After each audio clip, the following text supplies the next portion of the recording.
At the beginning of the internet, basically we collapsed the cost of advertising and communication to zero. When broadband came about, the cost of data became zero. And I think the question here is, when we get the movement of money to zero per unit, what new application can we build? Welcome back to On Call with Insignia, where we go on call with leaders innovating the future of Southeast Asia's internet and digital economy, or as we like to call it, ASEAN Innovation. I'm your host, Paulo Joquino. And we are back with another episode where we're not on call, but actually live in our office here in Singapore. And always great to have guests, get to speak with them in person. And I'm here with Yam Ki Chan from Circle, the Vice President for APAC. And really glad to have him here. Over this last season, we've been having a lot of conversations with people in the financial services, financial institutional kind of space, especially about stablecoins, tokenization, and who better to continue this conversation than somebody who's really worked at the intersection of policy, financial services, fintech, coming from your time in the US, working for the government there, and then now in Singapore, working with Circle. So yeah, thank you for coming over to our humble office. Yeah, thank you for having me. Yeah, so I just wanted to start maybe for our audience who may not be as familiar with your context and background before we get into kind of the meat of talking about stablecoins. Maybe you could share a little bit of what brought you to Singapore. So we'd love to get that kind of journey from your work in the government and leading into Singapore with Circle. There are a couple of through lines in my career, and one of those is I work at the intersection of finance, technology, policy. Where those come together, what I've found are really interesting work, really creative work, and really complex work. Each one of those domains are hugely complicated, and where they come together is where some of the magic happens, but it's also where it's really hard to execute an idea and bring it to fruition and to be able to scale and grow. So that's where I've really enjoyed the work. And then the other part of my career is a US-Asia lens, the back and forth translating between two worlds. And I am currently the head of Asia for Circle, been in this role for 3 years, working on expansion of the Circle platform all across the region, working with some of the top partners, growing USDC circulation, so on and so forth. But before that, I was with Google for 6 years, working in Google Pay, Google Cloud, on the policy front in Google Hong Kong. And before Google, I was actually in the US government, had the privilege of working in the Obama administration, first at the Treasury Department, and then at the White House National Security Council, National Economic Council, where I was a negotiator for the US on the G20 and the G7, and was involved in every single US-China negotiations from 2010 onwards until the end of the Obama administration. And early in my career, I was a finance guy. I worked in investment banking at Jefferies. So really, what I've really enjoyed is this place where you've got really complex international finance that's happening. You have technology that's coming in to change it, because technology has transformed, and you know this better than me, working in a VC firm, all aspects of the economy. Finance has moved a little slower. But also, the other piece is policy, because both finance and certainly increasingly over the last decade, the importance of policy around technology. How do we think of AI, of digital assets? How do we think of the usage by miners, right, of technology? All of those things now have a policy angle to it. So where all of them come together, it's a beautiful place to work, and it's really enjoyable. We'd love to get a sense of, I think you mentioned before that you were also a witness to the Google IPO and been through that, been in a company that's really scaled, and Circle as well, also IPO last year, being in the public markets. How has that kind of dynamic shaped the way you think about how these companies try to disrupt or operate within industries that are rapidly changing? So first, IPO is just a moment in time. A really important milestone for a company. You invest in many of those, and that is one of the quote unquote exits that you think about. But it's an exit maybe for some of the early investors, but for the company, it's a continuation of a journey. For Circle, which was founded in 2013, we went public in 2025. So it was a 12-year journey for Jeremy, our CEO and founder and chairman, to get to that point. But that's a moment in time, and we're actually building now for the next decade.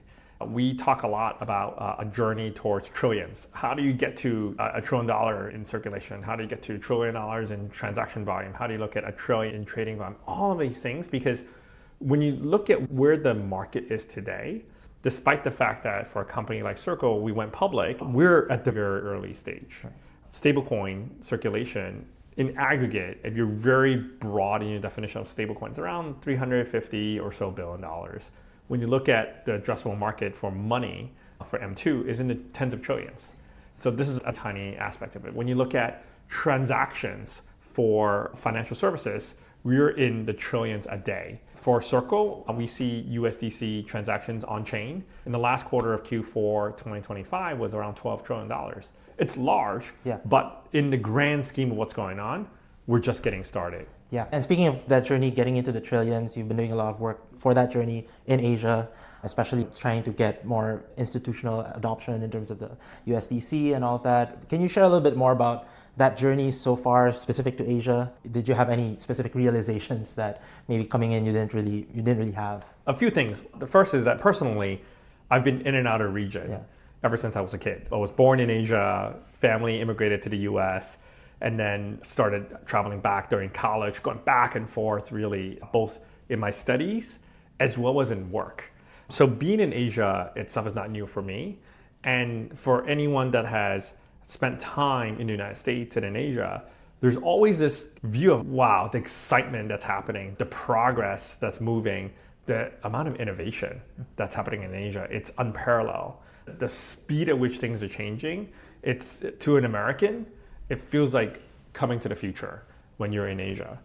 At the same time, Asia look at the US as one of the largest markets, if not the largest market to enter.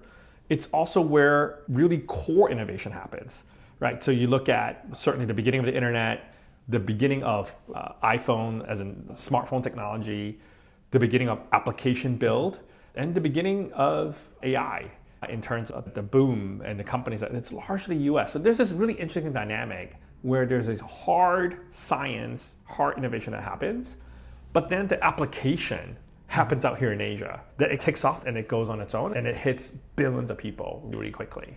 The adoption of AI, some of the biggest as a percentage of population are Korea, for example. Right. When you look at real-time payments, India, Singapore are a large adoption on digital payments, whereas in the US, people are practically still writing checks. So there's this really interesting dynamic where you have a little glimpse of the future in terms of hard science in the US, but then the glimpse of the application and how does it actually change lives here in Asia. So for me, when I took on the role at Circle, it was really, again, looking at, we have this amazing technology, which is uploading the dollar onto the internet safely, compliant, trusted way. And how does dollar get used in the region? And the use of stablecoins, including USDC, was here before USDC or Circle came to Asia. People were already taking, whether it's USDC or other type of stablecoins, and then we're using it here in the region. So Circle didn't necessarily need to be here, like the adoption was happening. What was important was Circle looked at where is the growth and where are the application, how does it actually get into the hands of users and merchants and others through intermediaries. A lot of that happens out here. So we started with an office here in Singapore. That's our regional headquarters. Then we added a team in Taipei, in Taiwan. We added a team in Japan. And then most recently also added a team in India. And we're just expanding all around the world. And you did mention about the importance of kind of figuring out what the applications are specific to the different markets. Are there any, especially with regards to demand for USD, I think you can think about things like B2B trade, supply chain, I guess advanced payments and things like that, or also even credit cards. There are a lot of fintechs in the region that built around the thesis of there are a lot of travelers here that go in and out. They need to make payments, but they don't want the burden of currency, FX rates and all that. So what are any interesting kind of insights into specific use cases that you found? Tons. I get asked a lot, what are the use cases? And sometimes I chuckle because it's like, what is the use case for money? We don't wake up thinking about what I use money for. Now, to be fair, you're not using USDC to go buy coffee here in Singapore. You can, but you need a lot of different things to happen in the same way that before credit card POS machines became popular, it was impossible to use a card. Today, as a matter of fact, you can, I think FOMOPay has a partnership with Volkswagen where you can buy a car with USDC. So there are these niche examples, but when you take a step back, Really, it's around how do we move money seamlessly across borders in the region. And that's why cross-border payment comes in. But related to that is trade financing, it's pre-funding for a lot of the businesses. It's about working across public holidays and weekends, especially for dollar clearing, which is dependent on US banks. How do you settle dollar value when the US is on a holiday? When it's July 4th, right? It's a holiday, and that's usually a Monday. That's really difficult for companies here. So we're seeing companies like Neum that's using USDC to settle with Visa. And they can mint USDC, send it to Visa, and it happens immediately. They don't have to wait. They don't have to put as much pre-funding with Visa. We see companies like Tunes that are accepting USDC from their funding partners all around the world and then be able to pay out, whether it's in Africa or Southeast Asia or in Europe, funding their partners with USDC to get essentially the pre-funding funded quickly and more frequently than during the banking hours. This is making a huge impact for B2B businesses, and then that has a downstream effect for users as well. And then I would be remiss if I not talk about, of course, trading. The sort of the origins of the digital asset market is really on the digital asset trading. And USDC is one of the many common currencies that's used for trade settlement, because if the asset is moving 24/7 on a blockchain, what's the settlement layer? USDC is that sort of settlement layer. And then for our partners, from that digital settlement layer, whenever they need, they can come out of it in fiat wherever they need to be all around the world. Yeah, I think really the talk of the adoption is really around settlement, more efficient atomic settlement, sometimes called, and really reducing kind of the inefficiencies of the world of SWIFT and all these kind of legacy infrastructure. I'm curious to know what your thoughts are in terms of how the other layers of financial services applications, how this could eventually impact things like lending or even wealth management for consumers. What are your thoughts and what have you seen so far? I think we're at the very beginning of that change. And if you take a step back and look at the large technologies coming onto the internet space, every one of these cycles take about 10 to 15 years roughly. The beginning of the internet, when you got modems at 9600 baud or 14.4, 28.8, 33.6, we're dating ourselves, right? And what it meant to get online. And you were this like closed loop system, eventually to an open loop system, eventually you got broadband. And then with broadband came video streaming, sending large files, being able to like really do e-commerce at scale. And then came the mobile phone, which then created a whole new platform for a medium of device interaction anywhere. That brought in new marketplaces, new type of social shopping, GPS-based delivery services, all of this stuff that got built.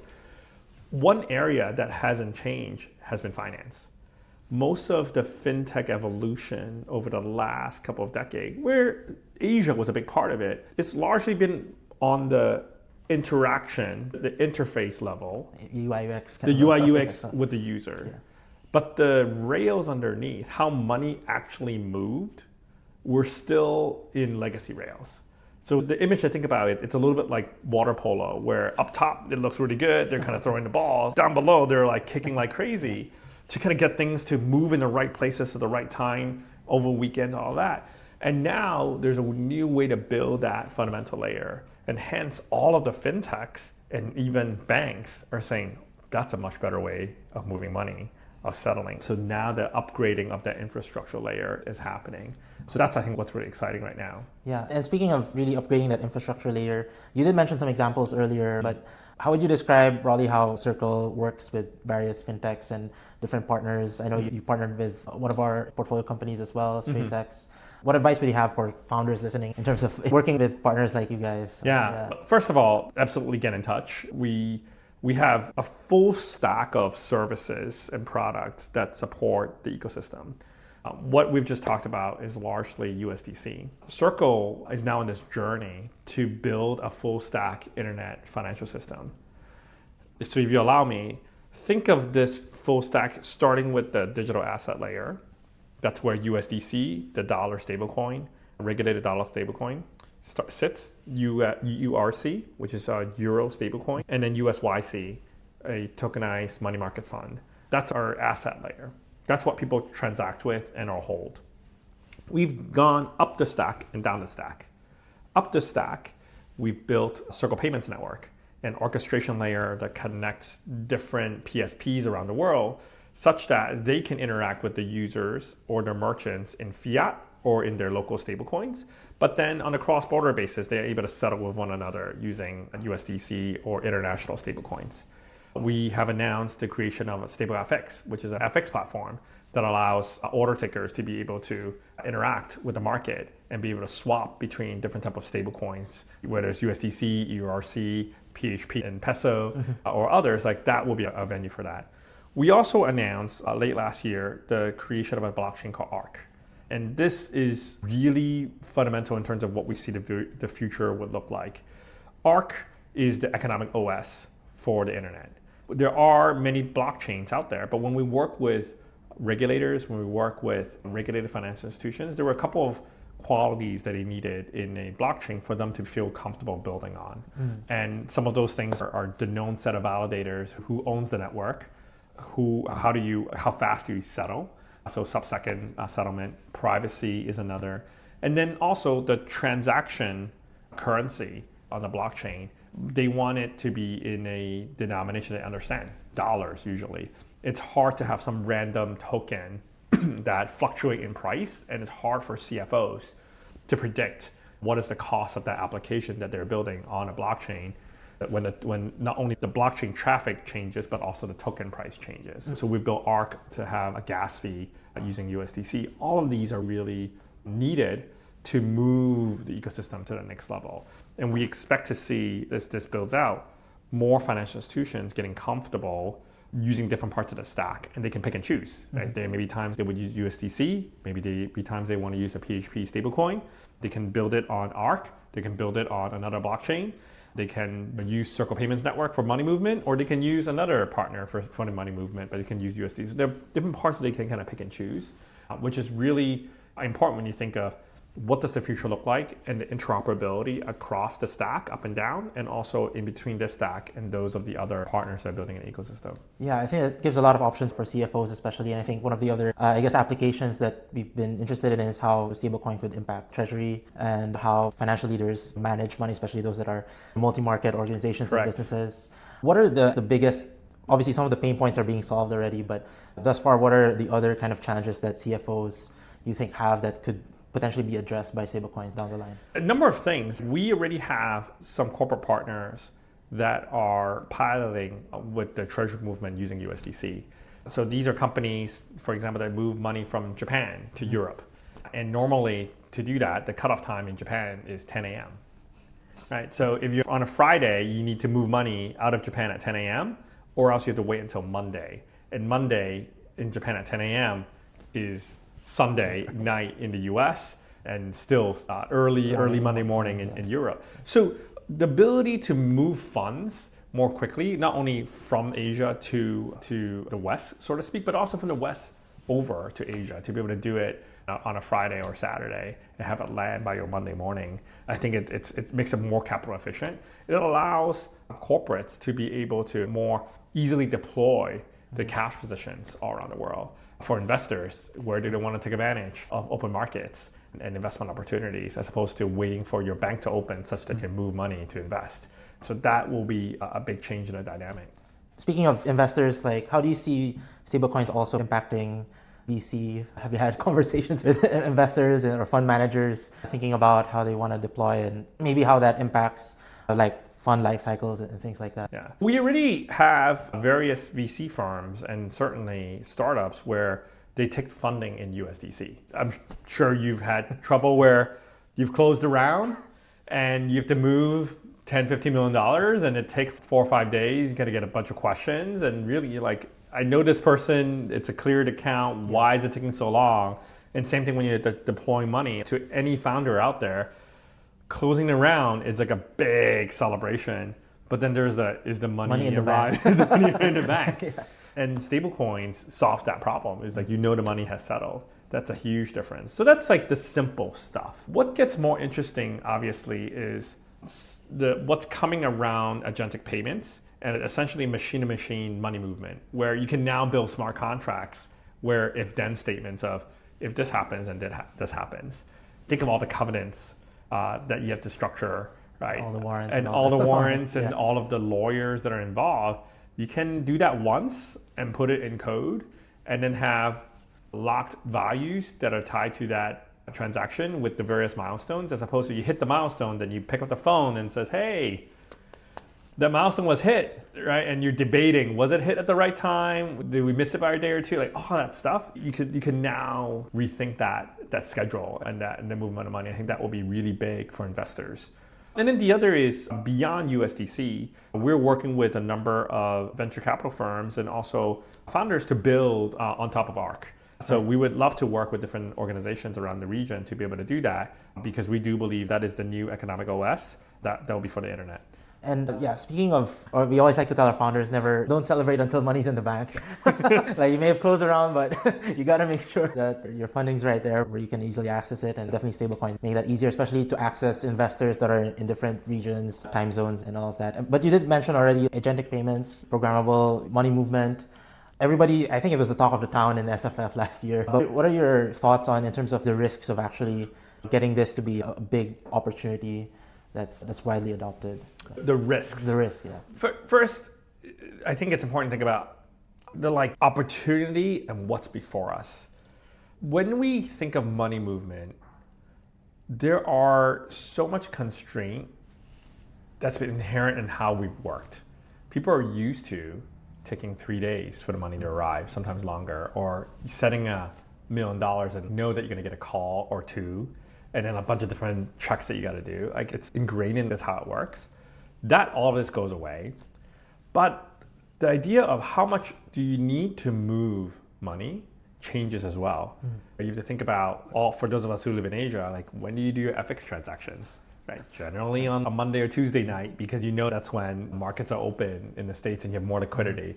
That's annoying, right? If money settles 24/7, that kind of goes away. When you have to send money, the rates that you get before sending $1,000 versus $10,000 or $100,000 is different. When money movement becomes cheaper or close to zero, then you're just dealing with better FX. All of this will create really interesting opportunities as you have machines that will be negotiating with one another and doing not just $1,000 transactions or $100 transactions, but micro transactions, that they will be essentially building skills and then be able to consume a skill and then pay for that skill pennies or sub pennies at a time. We have released in testnet the ability to send 1/1,000,000th of a penny of USDC, almost gas free. So these are things that are the fundamental building blocks that will then get deployed and other companies will build on top of, whether at the application layer or at the intermediary layer using these primitives. And we don't know what will be built yet. I think the opportunity is quite large when you think of all the things that we purchase and or consume that have to be done and paid for and settled in $25 or $50 or $100 chunks. You can now compress that down to, it could be pennies at a time. I wonder how that will impact business models of fintechs, for example, or even multi kind of stakeholder platforms. Yes. Have you had conversations with founders in terms of that, like how they're thinking about leveraging those capabilities to? I think about it this way, right? When at the beginning of the internet, basically we collapsed the cost of advertising and communication to zero. You needed a catalog before of X amount of size before you can ship a catalog, because you got to print it, you got to mail it, it's got a shelf life of maybe a month, and then the prices doesn't change because it's already printed. And the internet came along and you can do an email list. You can have daily changes in pricing, or maybe hourly if you want. The cost of advertising essentially collapsed, right? At least micro advertising. When broadband came about, the cost of data became zero. Consuming a video was no longer renting a VHS tape or DVD. It's pushing a button and it's on demand, streamed, right? And you can consume as much as you want with a library that is larger than one can ever think of.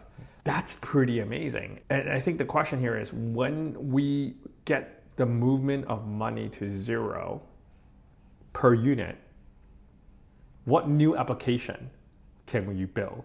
Some of it, I have an idea. Some of it is going to depend on entrepreneurs that are thinking of new things.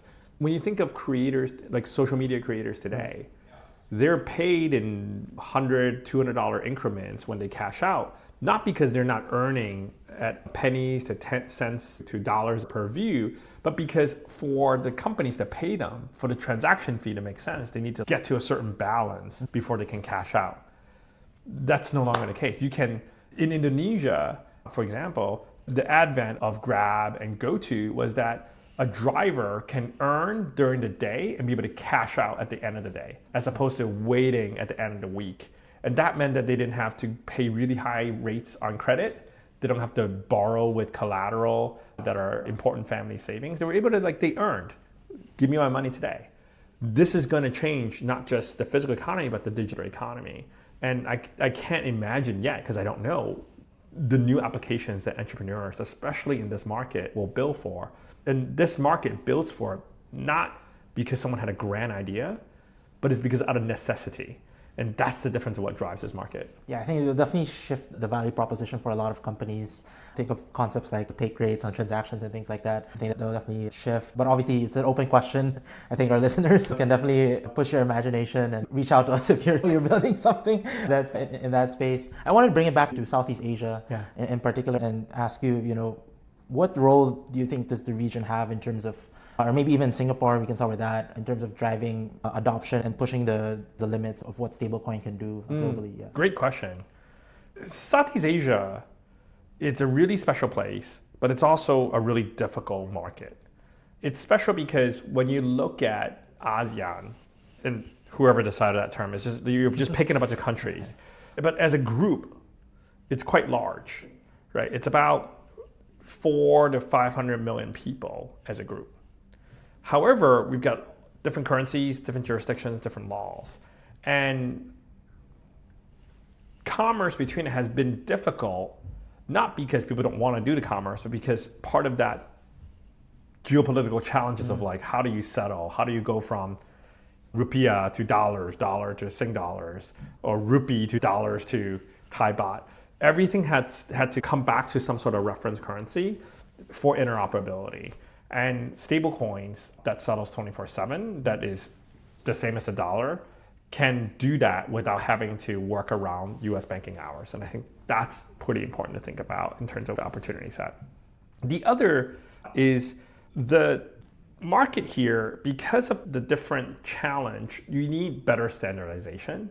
I think the APAC, the Asia Pacific Economic Cooperation, has done that pretty well. In broad Asia, ASEAN has then picked that up. Singapore obviously is the most advanced economy in the ASEAN region and can help set that standard. And here, Singapore has an opportunity to set the standard of what a high quality, well-regulated stablecoin would look like. The MAS has made some proposal. There are probably some additional tweaks to make it more interoperable with international frameworks that allows for foreign issue, well-regulated stablecoins to be operating clearly in the market. I think there is some work to do, but if Singapore set that standard, I think it would alleviate a lot of the coordination and harmonization that will be needed in the region. Yeah, I remember a few years ago, there's a lot of talk about having an ASEAN currency and things like that. But obviously with stablecoin, that sort of, you don't really need to go through all the kind of loops and hoops to make that happen. Yeah, it's not that you don't need it. I think you can take a different path, the way you kind of get there. And the ASEAN currency, as an international economist, it grew out of the experiment that was happening in Europe, where you had the euro and what it meant in terms of inter-regional trade. And one thing to keep in mind is, when you look at Asian economies, we all have very high trade to GDP ratio. We're very trade exposed. And then we also have a high capital account for many countries. So we have our economy exposed to capital movement. And it's different in the United States and in Europe, which is largely closed. Despite the size of the US, trade as a share of GDP is actually not that large.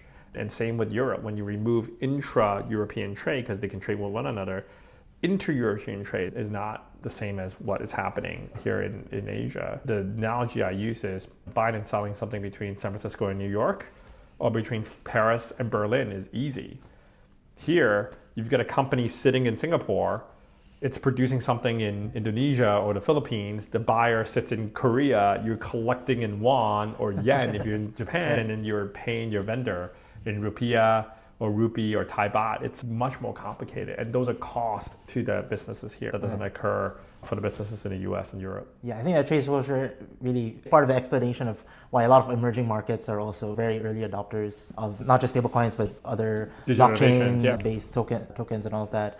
So yeah, that makes a lot, that explains a lot. I wanted to bring it back to policy as well and ask, what are you excited about from a policy perspective here in the region? I think earlier last month, Hong Kong recently announced a couple of new licenses for stablecoins. And then I was putting together an article where it's comparing the US timeline versus a lot of Asian countries. And even though Genius and Clarity were announced pretty early on and maybe, quote unquote, inspired a lot of governments to act, I guess the pace has been surprisingly a lot faster in Asia. So what are you excited about in this region policy-wise? Yeah, Asia's a big region. It's not homogenous, and therefore some move quicker than others. Yeah. Singapore is the first country to have developed a digital payment token regime, but it could upgrade to reflect how the markets work today. Japan is actually the first country in the world to pass a stablecoin regime, believe it or not. And Europe was the first to have one implemented.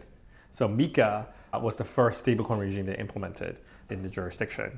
You mentioned Hong Kong. Hong Kong passed a law last year, and then it came into effect in August, and then they just awarded the first set of licenses in April.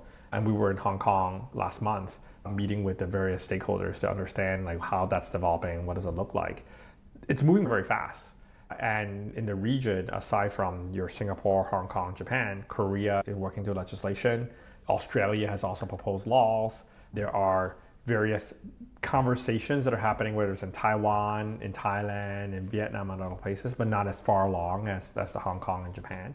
But everyone is moving in large part because the US has. Whether we like it or not, US does have an outsized influence on international rules and particularly on finance, especially where the dollar is the world's reserve currency. So when the Genius Act had passed, it really put to bed whether stablecoin is real or not at a national level in the United States. Stablecoin existed at the state level, but that essentially defined it that this is a regulated instrument. This is what a good stablecoin looks like. That was very well defined. And most of the rules that you see around the world now tracks or is similar to what Genius Act has had. And the international organizations, whether it's the FSB or the BIs and others, are coalescing around that to define the new rules going forward. It's definitely exciting to see, and a lot more institutions. Obviously, MAS has played a huge part here in this region. Because we've partnered with companies like StraightSex, we've definitely seen their journey and it was not an easy journey, especially if you're one of the kind of early movers and all of that. And yeah, to wrap up our conversation, we'd love for you to share a message to our audience in terms of, a lot of people talk about all these opportunities, but I guess things that they should keep in mind as they build, maybe in terms of from a policy perspective or risk perspective or even a macro perspective. No need to cover all three, but just giving you some options. So we kind of talked a little bit about this before we started filming, is the trifecta of things. Yeah. And it's very clear at the moment that the trifecta at the moment is AI, stablecoin, tokenization, right? Those are like the three pieces. And essentially it's like, what is the technology that's changing all industries? AI is happening. And then what part of the economy is fundamentally adjusting, and that's finance. And the finance piece has the settlement layer, which is stablecoin, and then the investment layer, which is tokenization, or putting things onto the blockchain. You can't go wrong operating in that space. Mm-hmm. And we are definitely in that space. We're building technologies on that, and we're working with lots of different partners who are also building on that stack, on those sort of three corners, and if not right in the middle of those three areas. It's an amazing time to be building. Coming out of COVID, it wasn't that long ago. It felt like the world had stopped. Mm-hmm. And coming out of COVID, there was the adjustment period and high inflation and other things that we can't quite figure out where the world's going. We still have some of that, but as a builder, this is an amazing time, because rarely do you get to ride the waves of multiple threads that are moving together in tandem and create, not only transforming the existing industries, but creating new ones along with it. It's a really good time to build.